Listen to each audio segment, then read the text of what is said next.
Chris Rice comes out and says Kaulig is not merging or selling, and we've got a few schedule updates, but still not a full NASCAR schedule. Let's get into it. Coming up next.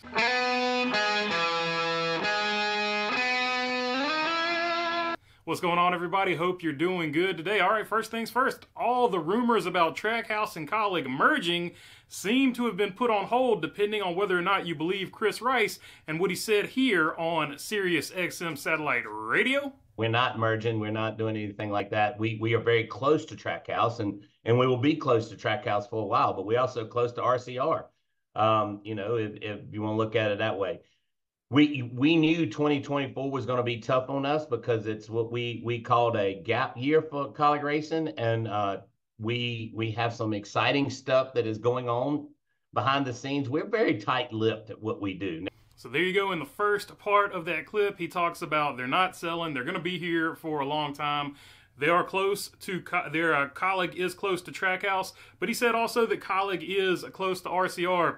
Literally, figuratively, they're on the same campus with RCR. So it is interesting that he came right out and just immediately said, hey, we're not selling, and yes, we're close to Trackhouse, but yes, we're also close to RCR. So he seems to be shooting down the rumors, but let's see further into this, what he says, because people are adding speculation to it already.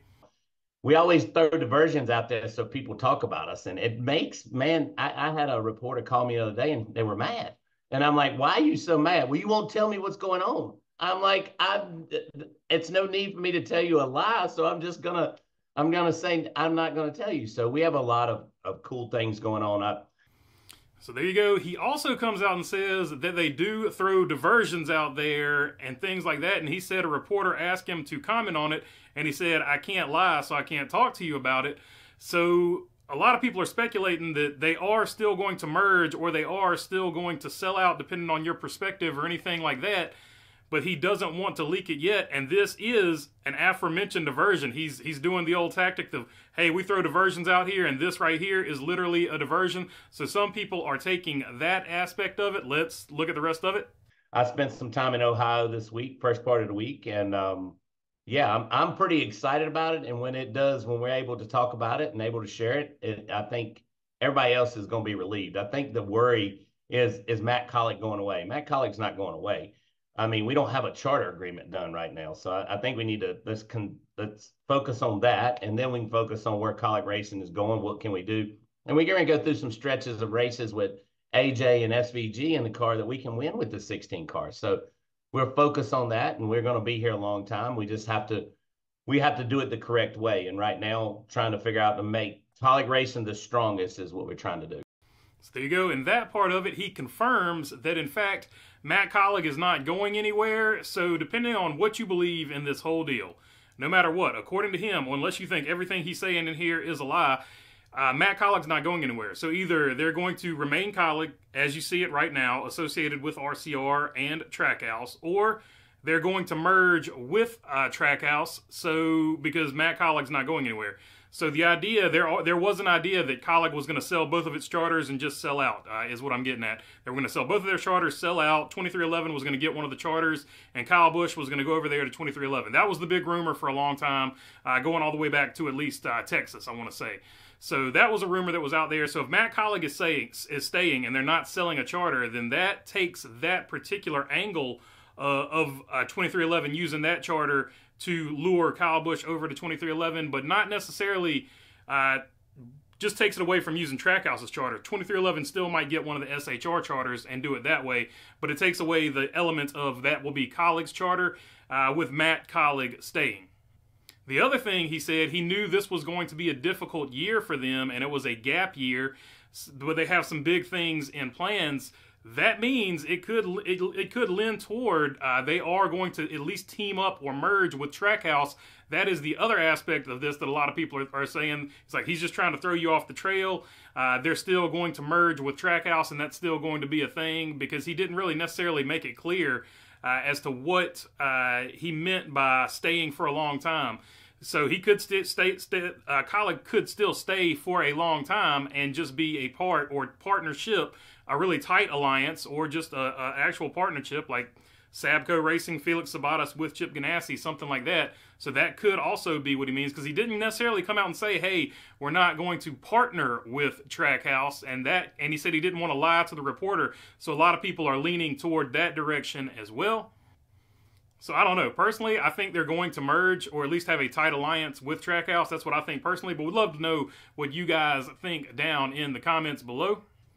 The other news that came out today is that Phoenix will continue to be the final race of the season in 2025. So 2025 Phoenix will be the final race of the season. But some other things that came out, the Coke 600 will be on Amazon Prime. A lot of people are reacting to that.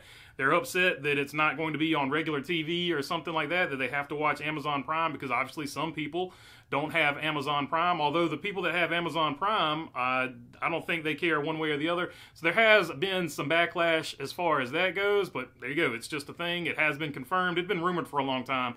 But Coke 600 to Amazon. The other more newsworthy thing, the thing that I think is flying under the radar and should probably be talked about more, is if you notice on any given Sunday, you can go to the NASCAR website and you can watch the in-car camera of, they've got 4 or 5 drivers where you can watch the in-car camera. And it's absolutely free. Anybody can watch it. It's free to stream. Well, in 2025, that'll be the end of that, because in 2025, those particular camera streams will be going over to Max, so there will be a paywall on that. I know a lot of people in the stream talk about, hey, if you don't like commercials, you should just watch it on the NASCAR channel, although I have watched it on the NASCAR channel, and guess what? Basically, in the middle of that, they do still put commercials in it, so I don't necessarily know what you're talking about there. But anyway, that will no longer be a free thing that you can watch. You will now be able to watch it on Max if you have Max.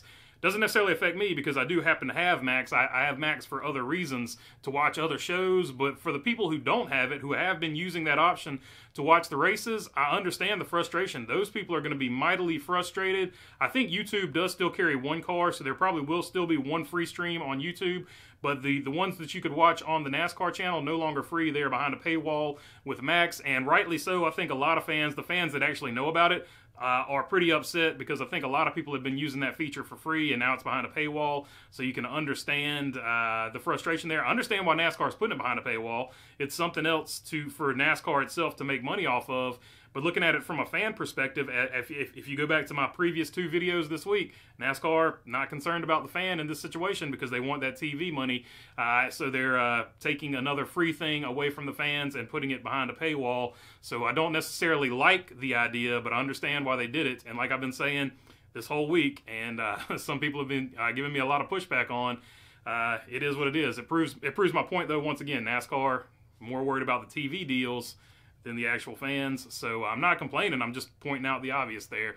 So all right, it is what it is. That's all I got for you on this one. If you made it this far, I would love to have your subscription. If not, I'll keep on making these things. Got a question, comment on anything I talked about in here today, leave it down in the comment section. I try to get to as many of them as I can. And yeah, I think that's my normal spiel. If you want to help out the channel, the merch link is in the description. And other than that, thanks for your time. Peace.